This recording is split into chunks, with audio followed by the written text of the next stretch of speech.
BNP chairperson Begum Khaleda জিয়ার রোগ মুক্তি ও দীর্ঘায়ু কামনায় জাহাঙ্গীরনগর বিশ্ববিদ্যালয় সংলগ্ন আমবাগান জামে মসজিদে মিলাদ ও দোয়া মাহফিলের আয়োজন করে আশুলিয়া থানা যুবদল।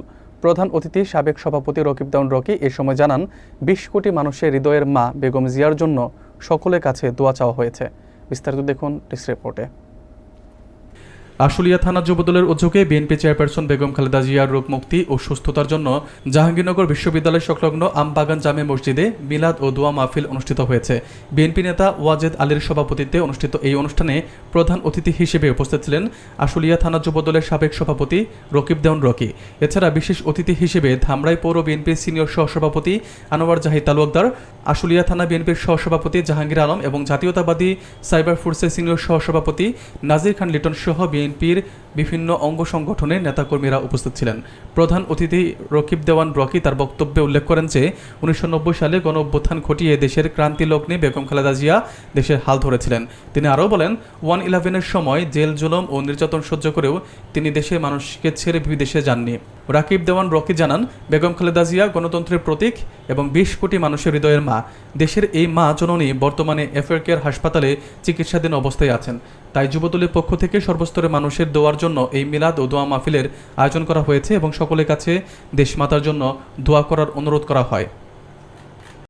আপনারা জানেন, বিগত বেশ কিছুদিন যাবৎ আমাদের বাংলাদেশের সাবেক তিনবারের প্রধানমন্ত্রী, আপসহীন নেত্রী, যিনি গণতন্ত্রের জন্য তার জীবন বাজি রেখে সারা জীবন মরণপণ যুদ্ধ করে গিয়েছেন, কিন্তু কখনো অন্যায়ের সাথে আপোষ করেননি।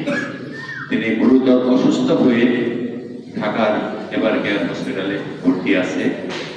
আমরা তার সুস্থতার কামনায় চেষ্টা করতেছি আমাদের ইউনিয়নের প্রতিটা ওয়ার্ডে মসজিদে মসজিদে দোয়ার আয়োজন করার জন্য, এবং তারই ধারাবাহিকতায় আজকের এই 5 নং ওয়ার্ডের আমবাগান মসজিদে বেগম খালেদা জিয়ার জন্য দোয়ার আয়োজন করা হয়েছে।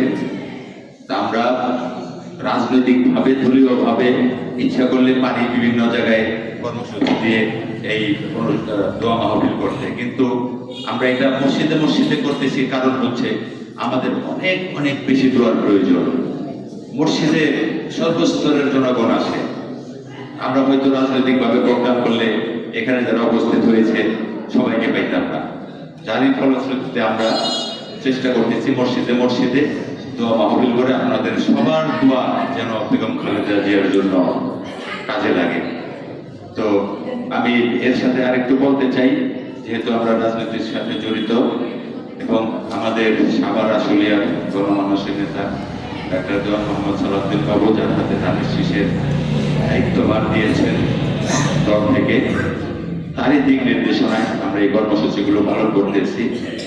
আমি এই কর্মসূচি থেকে দেশবাসীর কাছে আহ্বান রাখতে চাই, আপনারা যে যেখানেই থাকেন না কেন দলমত নির্বিশেষে বেগম খালেদা জিয়ার জন্য দোয়া করবেন, এই আশাবাদ ব্যক্ত করে সবাইকে ধন্যবাদ জানিয়ে আমি আমার বক্তব্য শেষ করছি।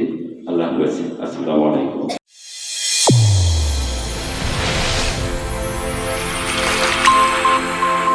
চ্যানেল A1 হৃদয়ের স্পন্দন।